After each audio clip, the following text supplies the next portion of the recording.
E aí, meu amigo? E aí? Ei, tem um ditado aqui, né? E aí a burra para, meu camarada.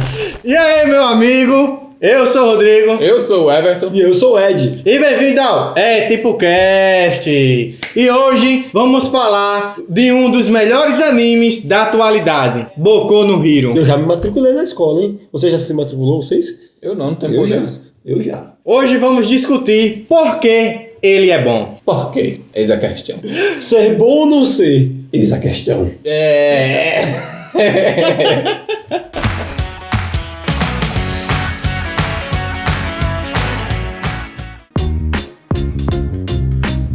Em um mundo onde grande parte da população tem poderes, e nesse mundo, para não rolar caos, foi criado escolas Para ensinar essas pessoas que têm superpoderes a controlar seus poderes e serem heróis. Mas, por uma obra do destino, nosso jovem protagonista acabou nascendo sem nenhum pingo de poder. Midoriya, que quer se tornar o melhor herói desse mundo. O número 1. Porque existe um rapaz chamado All Might, que ele é o herói número 1. E ele se espelha muito nessa pessoa. E ao encontrar o seu grande herói e esse tal herói, Ao qual ele só via pela televisão. ao ver A determinação daquele garoto, olhou assim e disse: cara, tu vai ser meu sucessor.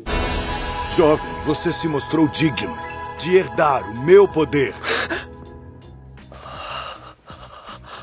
Porque esse grande herói tem a habilidade de transferir poderes para as pessoas que não têm. O desejo dele de querer passar o poder pro Midoriya, porque no passado ele tinha lutado contra um grande vilão e tinha perdido grande parte do poder dele. Então a única opção dele é encontrar um sucessor para ele que seja a altura, porque o mundo precisa de um símbolo, o símbolo da paz. É aquela pessoa que vai botar medo lá nos carinha lá, para os carinhos não fazer merda. E por muito tempo o símbolo da paz foi o All Might. E o All Might, mesmo na dificuldade, ele sempre estava com um sorriso no rosto. É o slogan dele, é o sorriso dele do rosto. Vai lá e cheguei! Mas não é só o Tô sorriso. ferido! Está tudo bem. Sabem por quê? Porque eu cheguei. Ele traz esperança para a humanidade. Sim, uma das coisas que fez ele também querer passar é por saber que o Midoriya não possui nenhuma habilidade. Isso pesou bastante, porque no passado o próprio também não tinha. E o conjunto disso tudo é o que torna ele bom, principalmente com os personagens que é apresentado. Cara, temos muitos personagens bem interessantes nisso. Nós vemos a trajetória de cada um ali, mas nós vemos o quanto eles evoluem. Afinal, o personagem coadjuvante É essencial para o principal, Exatamente. para dar aquele peso, O Bakugo, por exemplo. que ajuda ele a ser um herói melhor. O interessante é que a relação dele com o Bakugo como a gente fala aqui no nosso linguajar, os dois só vai varengando. Ei! Entendeu? Eu me virei sozinho! Você não passa de um figurante sem poder nenhum! Eu não vou te dever essa!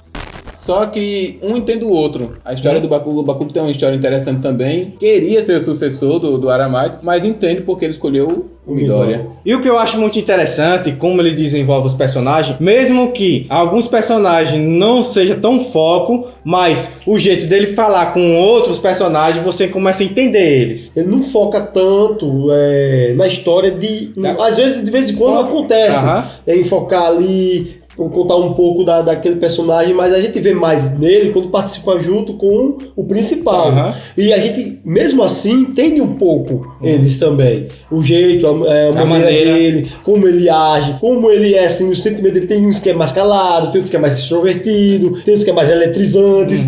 Aliás, alguns episódios foram bastante focados nisso, nos apresentando até as histórias de alguns personagens. Mais precisamente daquele grupo principal, que é Da turma A. Mais precisamente dessa turma. Ele tá mostrando como são os poderes, como foram criados, até pra gente entender melhor eles, porque o arco elaborado era justamente desse embate entre turmas. Aí a gente precisava saber dessas coisas. Pelo menos eu posso ficar feliz porque tenho amigos, né? O que torna essa obra boa e excelente é a gente ver poderes peculiares que a gente não tem o costume de se ver em outras obras. E um dos poderes que eu acho muito peculiar é a menina que começa a criar coisas a partir do corpo dela. Sim, interessante. Muito Cria qualquer interessante. coisa. E ela é extremamente esperta, porque ela tem que entender o que é feito aquela coisa que ela está criando. Então, a inteligência dela está em outro nível. Eu tô vendo essa pedra, mas essa pedra é feita de quê? As partículas, não sei de quê, não sei de quê. Ela tem que entender aquilo, como ela é feita, para criar. A gente acha que é um poder até simples, mas quando a gente vê a complexidade, a gente acha interessante, um poder realmente peculiar. Um canhão é que leva muito tempo para criar uma coisa tão grande.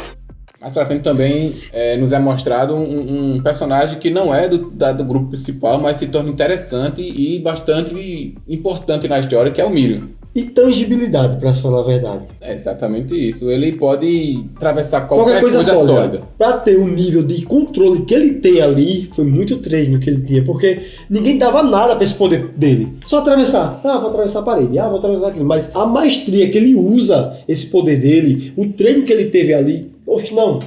Ele se tornou o número 1 da escola. Eu ouso É porque dizer, assim, a gente já viu esse poder em outras áreas, só que o jeito como ele usa esse poder é diferente. É diferenciado, isso mesmo, é muito diferente. diferenciado. Aqui! Lá foi! Ataque mortal! Dedada fura-olho!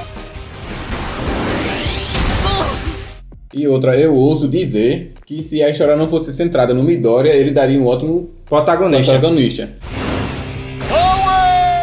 Mas a gente não pode falar desses personagens de poderes peculiares sem falar do Mineta. Eita, não, rapaz.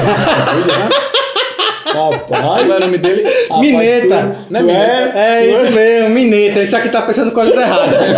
Ele tem um poder que assim, o cabelo dele não é um cabelo. Ele puxa umas bolinhas do cabelo dele e joga e gruda em qualquer coisa. É bem parecido com ele quando tá crente. Não, Quando tá ele tá aperreado.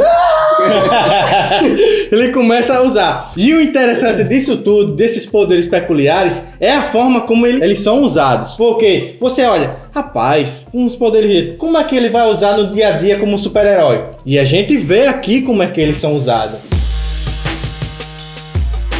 E aí que vem os treinamentos, que a gente vê que esses poderes têm uma serventia. Um treinamento mais difícil que o outro. O treinamento de salvamento lá, que tem pessoas, não, vocês têm que salvar os bonecos lá. É, porque quando você está lutando com o vilão, sempre vai haver baixas. E sempre vai ter desastres. Então você tem que contornar a situação. Porque a gente sabe que todo dia vai ter algum desastre. Mas minimizar o menor dano possível naquele local ali, onde está sendo a batalha, está travando essas coisas. De preferência, com a menor interferência possível. E nessas escolas, nos treinamentos, eles ficam mostrando as camadas que um super-herói tem que ter. Não é só você estar lá, ter aquela aparência, salvar o dia. Não, tem várias outras circunstâncias que você não presta atenção, mas você tem que ser quando for um herói. Você tem que zelar pela imagem da organização também. Não tem só personagens, tipo, heróis cativantes. Os vilões também são muito cativantes, cara. Olha assim, cara, por que esse cara é assim? Por que ele é desse jeito? Mostra realmente a trajetória deles, por que ele se tornou aquele nível de maldade, aquela coisa toda, cara. Alguns Você realmente é o cara, alguns realmente é vítima da sociedade, né? Não é isso? Não, Mas- literalmente são... Mas não sendo o foco do Principal. anime, do principal do anime. Não. Porque você vê que ele só aparece em alguns momentos mais específicos, quando eles estão fazendo alguns treinamentos.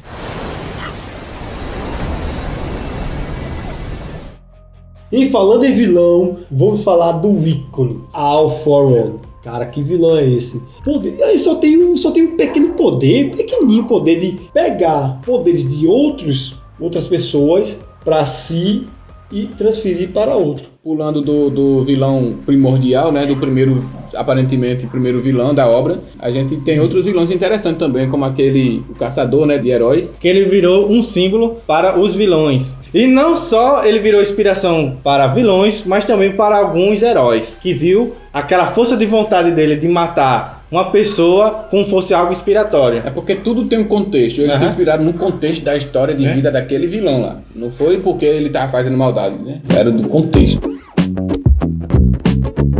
Então por que ele é bom? Porque ele sabe muito bem desenvolver todos os personagens que é apresentado e com uma animação que nos deixa a flor da pele quando a gente vê uma batalha épica. Então, meu amigo, me diz aí nos comentários se você já assistiu esse anime ou ficou interessado em assistir. Sim. E também, se vocês quiserem, indicar aí um anime pra gente e explicar também por que é bom. Se a gente não assistir, a gente pode assistir. Então se inscreva no canal, Ativa o sininho, compartilha e deixa seu like. Isso nos ajuda bastante.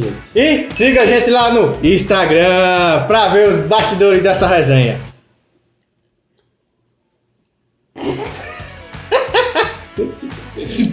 Olha. Faltou você falar alguma coisa, foi? Não.